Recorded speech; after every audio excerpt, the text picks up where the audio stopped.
Io direi di usare dei prodotti innanzitutto locali, quindi diventare di nuovo, riappropriarsi del territorio. Abbiamo delle cose bellissime. Noi oggi abbiamo usato la trota quando probabilmente qualche anno fa avremmo potuto usare il salmone. Siamo ritornati su questo bisogno di rivendicare in qualche maniera i nostri prodotti. Quindi io la prima cosa, il primo consiglio che dico, usiamo i nostri prodotti, ne abbiamo di belli in Friuli e di buoni soprattutto. Direi di non cimentarsi in ricette nuove sotto Natale, ma magari di sperimentare qualche ricetta già collaudata, con magari qualche tocco in più di fantasia o di qualcosa dell'ultimo momento.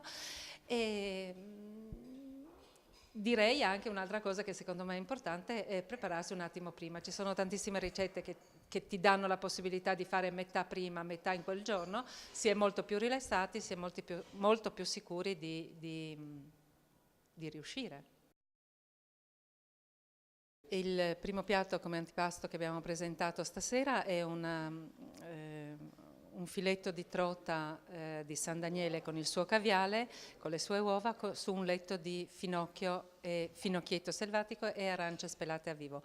È un bel piatto per iniziare, molto fresco, la trota si sposa in maniera deliziosa con il finocchio, con l'acidità dell'arancia, quindi non useremo aceto. E diciamo che nella preparazione velocissimo, perché noi troviamo già la trota preaffettata e quindi dobbiamo solo preparare le verdure.